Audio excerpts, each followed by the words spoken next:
نحمده ونصلي ونسلم على رسوله الكريم أما بعد فأعوذ بالله من الشيطان الرجيم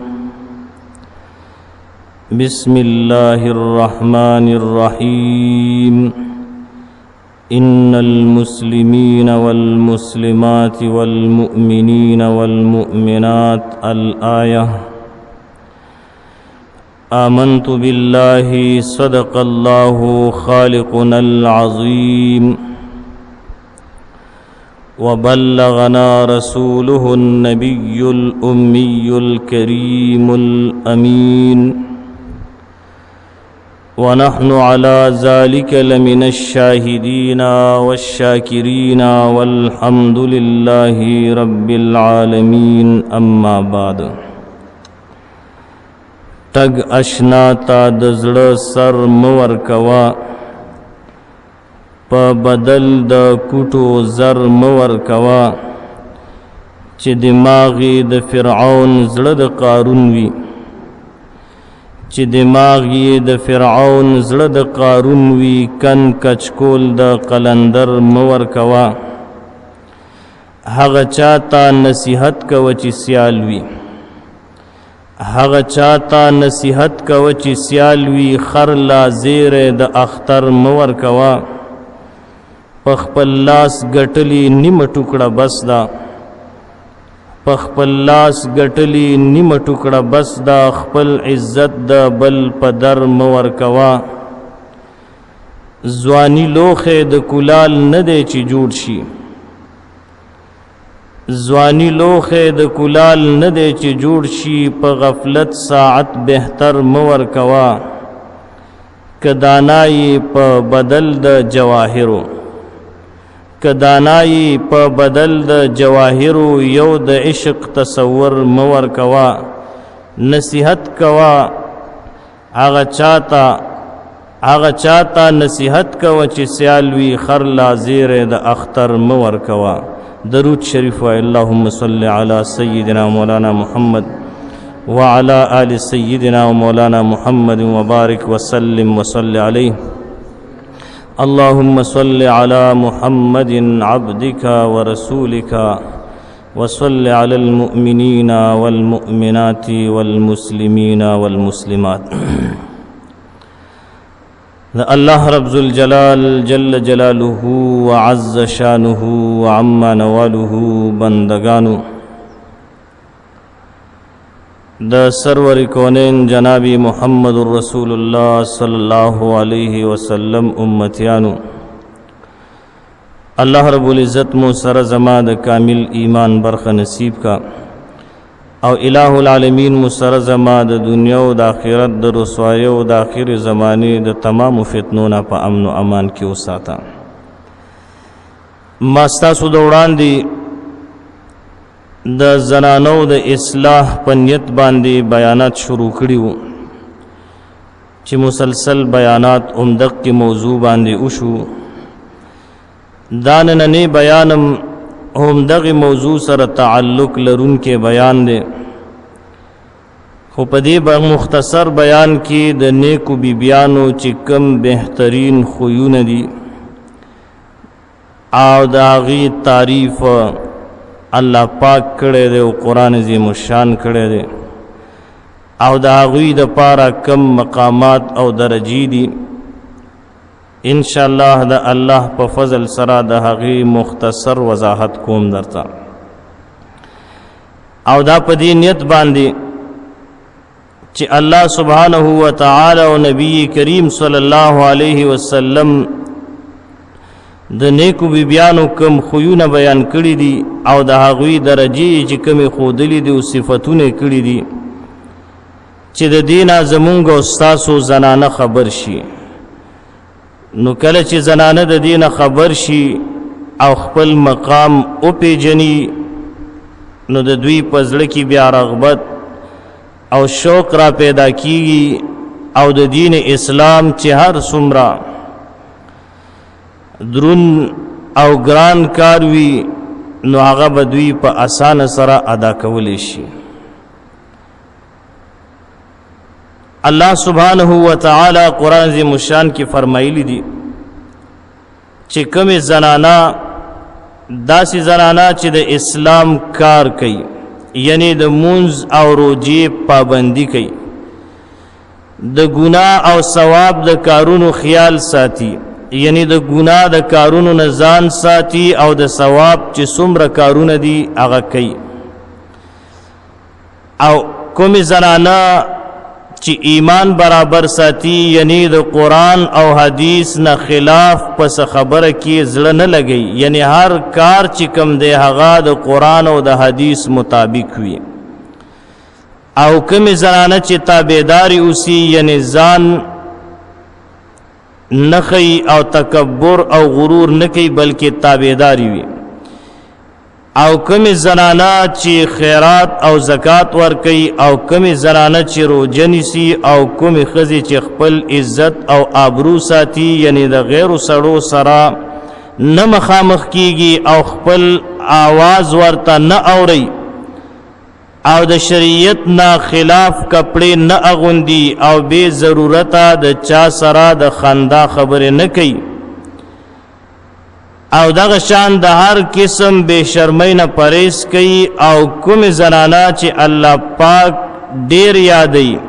یعنی پزړه کې هم د الله پاک خیال لري او په ژبه هم الله پاک یادوي، نو نتیجه صدا د داسې زنانو د پاره الله تعالی خپل بخشش او لوی ثواب تیار کړی دی، او فرمایي کومې زنانا چې نیک بختی وي په هغوی کې دا خبرې وي چې هغوی تابعداري وي، او که خاوند کور نوي نو هم خپل عزت ساتي او د خپل عزت حفاظت کوي، او الله پاک جل جلاله فرمایي داسې بیبیانې خوي چې د شریعت د کارونو پابندي وي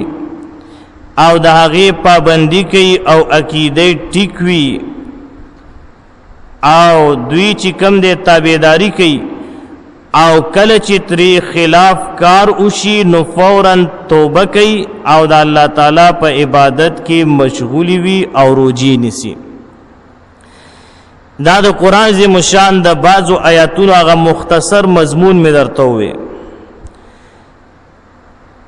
چې کومې زنانا د دین اسلام څومره حکمونه دي هغه پوره کوي، د کرنګي د ګنا نه ځان ساتي، د ثواب په کارونو کې وړاندې کیږي، او د قرآن او د حدیث مطابق زندگی تیری، او دا د الله په لار کې خرچم کوي، زکاتم ور کوي، نفلی صدقم کوي د خاوند په اجازت باندې، د کرنګي نفلی روجیم نسی، فرضی روجیم نسی، خپل عزت او آبرو ساتي، یعنی حیا پکې وي، پردهدار زنانوي، او د هر قسمه بے شرمۍ نه پرهیز کوي. الله سبحانه و تعالی فرمایي چې داسې زنانه چې ذاکر وي، یعنی دا ټول صفات پکې موجود وي، الله رب العزت فرمایي چې دغه زنانو د پاره بخشش دی، یعنی مغفرت دی، او دا یو لوی انعام دی د الله سبحانه و تعالی د طرفنا. او دویم دا چې د دې زنانو د پاره اجر عظیم دی، نو هر زنانه ته دا پکار دی چې دغه بهترین صفت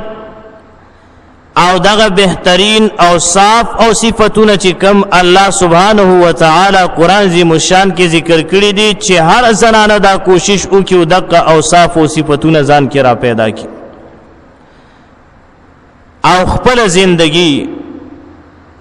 اغا د الله سبحانه و تعالی د احکاماتو د نبی کریم صلی الله علیه وسلم د سنن هدا مطابق تیر کی ګورا، یعنی په دین اسلام کې د ځان نه کارونه اونکی،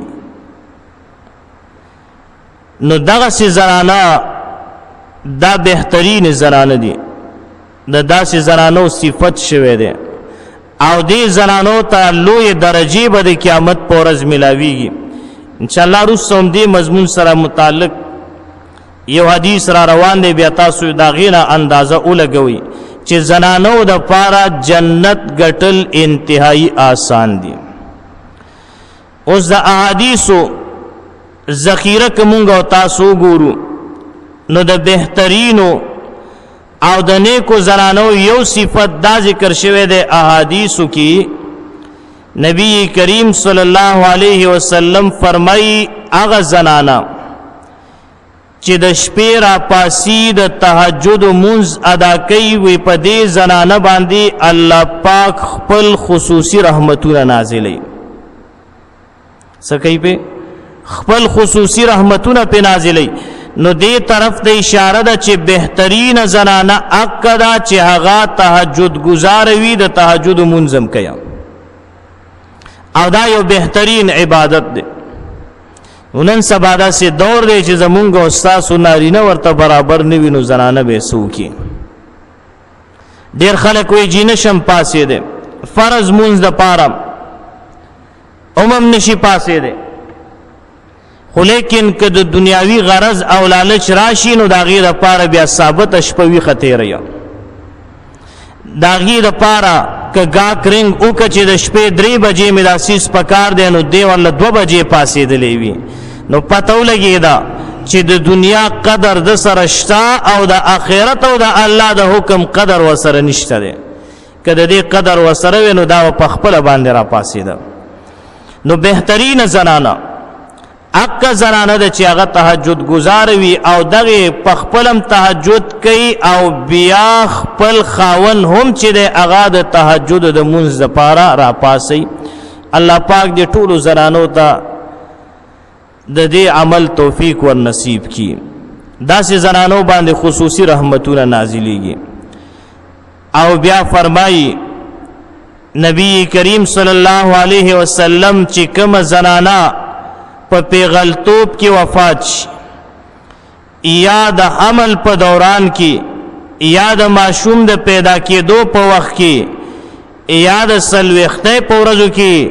دا وفات شي او مړ شي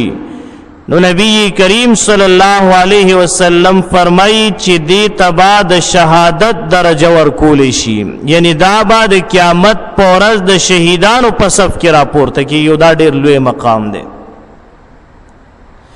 نو پتو لګی دا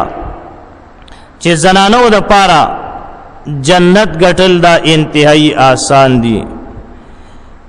دویم صفت د نیکو زنانو د دیندار زنانو داري چې دا و صبر کوون کی وي په دې کې به د صبر ماده موجود وي. دیو جنا نبی کریم صلی الله علیه وسلم فرمایلی دي چې د کومه زنانه 3 بچی مړ شي او دا د ثواب پنیت صبر وکي نو جنت با نو دا زنانه چې کم دی دا به جنت ته داخل شي. نو یوی زنانه عرض وکړه چې دا الله محبوبه د چا 2 ماشومان مړ شي وي نو نبی کریم صلی الله علیه وسلم او فرمایل چې غوی د پارم عمدک کا اجر او ثواب دی چې الله پاک به جنت ته داخلي. او په یو روایت کې دی چې یو صحابي د نبی کریم صلی الله علیه وسلم نه پوښتنه وکړه تاسو وکړه د یو بچی د مرګ په باره کې نو نبی کریم صلی الله علیه وسلم او فرمایل چې دا هغه هم ډیر ثواب دی خو شرط دا دی چې دا زنانا په دکې لوی صدمه باندې سو کی صبر وکي مخ اونوي وختونه باسي چغي سوري اونوي نو په دکې صبر کول باندې با الله سبحانه و تعالی دکې زنانتا جنت ور کوي او دا زنانه چې دا به جنت ته داخليږي. نو زنانو د پاره صبر چې کم دی دا انتهایی ضروری دی. ګوره صبر کول دا جنت ته تلو سبب دی او د قرنګ چې کم خلق صبر کوي الله پاک د هغوی مدد کوي. لکه قران کې الله فرمایي ان الله مع الصابرین بشک الله پاک ملګری د صابرینو دی. دریم صفت د زنانا هغه دا چې دا زنانا کې دا صفت موجود وي چې دا خپل خاون خوشالون کی وي. یعنی سکی خپل خاون خوشاله ساتي، یعنی د خپل خاون تابعداري کوي په شرعي امورو کې. ګورا اوس که غیر شرعي امور او خاون ته یو ناجایز مطالبه کوي نو دک ټیم کې په دې باندې بیا د خاون تابعداري نشته. ګورا دیو جنا نبی کریم صلی الله علیه وسلم فرمایلی دي د ټولو نه غوره زنانه او بهترین زنانه او نبی کریم صلی الله علیه وسلم فرمایي چې اکا نیک بخت زنانه ده چې خاوند یې وویني نو په دق کې کتو سره د خاوند خوشاله شي، او چې خاوند ورته د سکار ووی نو حکم یې په ځای وروړي، او چې خاوند یې په کور کې موجود نوي نو دا د خپل حیا او د عزت خیال ساتي. د نیک بخت زنانه په دې حدیث کې نبی کریم صلی الله علیه وسلم درې کارونه او خودل. یو دا صفت په زنانه کې موجود دی چې خاون ورته وګوري په دغه کتو سره خاون خوشاله شي. ګورم څه معنا، یعنی خاون ورته وګوري نو دا خاون ته مسکی شي نو خامخا بیا خاون خوشاليږي. او کدی تندې را چولې وي تندې په دا پوزه باندې پروت وي نو خاون وی چې دا سبلا میولیدله، او د قرنګ خاون چې کم دی غم تندې. نو بهترینه جوړه ده د شریعت وي چې یو بل ته وګوري او مسکی شي او خاندي. دویم چې خاون وته د سکار وای دا د خاون تابعداریو کی. او دریم صفت دا چې دغه زنانا د خاون په غیر موجودګۍ کې سکی د خپل حیا او د عزت خیال ساتي او د خاون د مال حفاظت کوي. نبی کریم صلی الله علیه وسلم فرمایلی دی چې د عربو په زنانو کې د قریشو نیکی خزی په دوو خبرو کې د ټولو نغوار دي. خواه نبی علیہ الصلوۃ والسلام دوا صفت بیان کړی دي. یو دا چې په دې زنانو کې په بچی باندې شفقت کول دا موجود دي، او بل په دې زنانو کې د خاوند د مال حفاظت کول دا پکې موجود دي.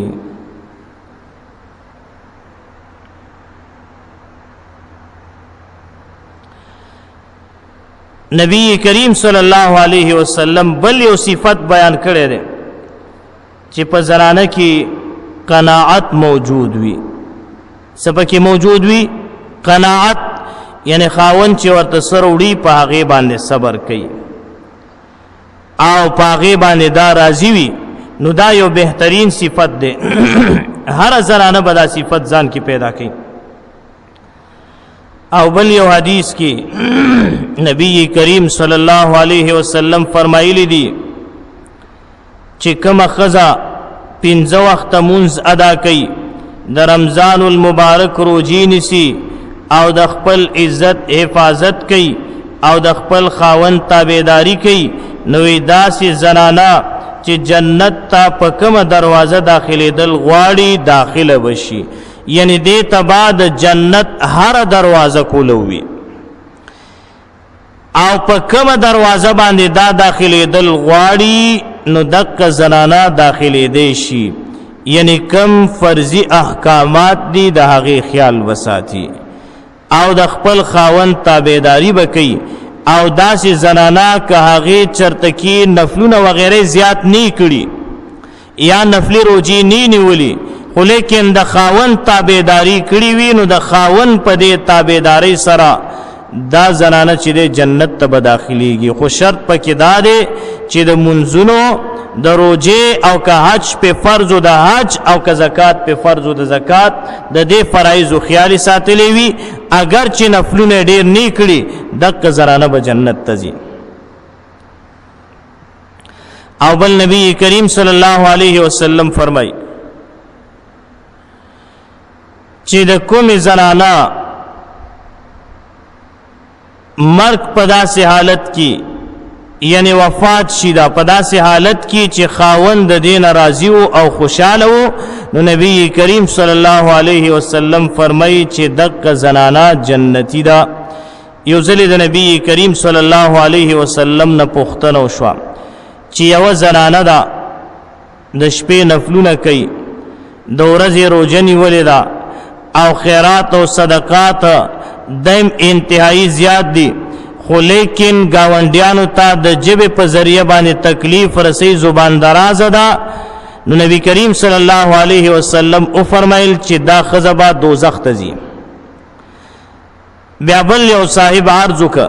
چې یوه زنانه ده د هغې نفلي منځونه کم دي، نفلي روجې هم کمې دي او دا کرنګ خیر خیرات او صدقات نفلی چې کم دي هغه کم دي، خو لیکن گاونډیان ته خوشاله دي او گاونډیانو ته ضرر او تکلیف په جواب باندې نه رسي، یعنی زبان دراز نه ده. نو نبی کریم صلی الله علیه وسلم او فرمایل چې دا زنانه صدا جنتی ده. نو ګوره چې کومې زنانه دیندار دي، حیادار دي، نیکې زنانه دي، د الله پاک د احکاماتو خیال ساتي او د خپل همشیر د شوهر او د خاون خیال ساتي، تابعدار وي، نو د دغه زنانه په جنتی کېدو کې هیڅ شک نشته. نبی کریم صلی الله علیه وسلم فرمایلی دي چې دا د جنت په کومه دروازه داخلېدل غواړي دې ته پابندي نشته، دا د جنت په هر دروازه باندې داخلېدی شي. نو دا چند مختصر یو څو صفات مې ته بیان کړ، ان شاء الله آینده بیان کې بیا د دې خبرې وضاحت وکړو چې کومه زنانه په کور کې خدمت کوي، په دغه خدمت باندې دې زنانه ته څه ملاویږي، درجات په څومره بلندیږي، په یو کار باندې نیکۍ څومره ملاویږي. نو یاد لرئ دومره نیکۍ په ملاویږي چې زمونږ او ستاسو د ذهنونو نه بر دي. ګوره تاسو بیا خپل وګورئ او تاسو بخپل بیا فیصله کوي چې یقینا زنانو ته جنت ګټل انتهایی آسان دي، خو کده دغه سيزونو خیال او ساتلو، د دغه سيزونو خیال او ساتلو، حیا، عزت او د قرنګي د پردې اهتمام کولو او دغه فرضي احکامات پورا کول او خاوند ته تکلیف نه رسولو، نو دا زنانه به جنت ته ځي. الله رب العزت دې مونږ او تاسو ټول ته د عمل کولو توفیق را نصیب کی. سبحان ربک رب العزة عما یصفون وسلام علی المرسلین والحمد لله رب العالمین.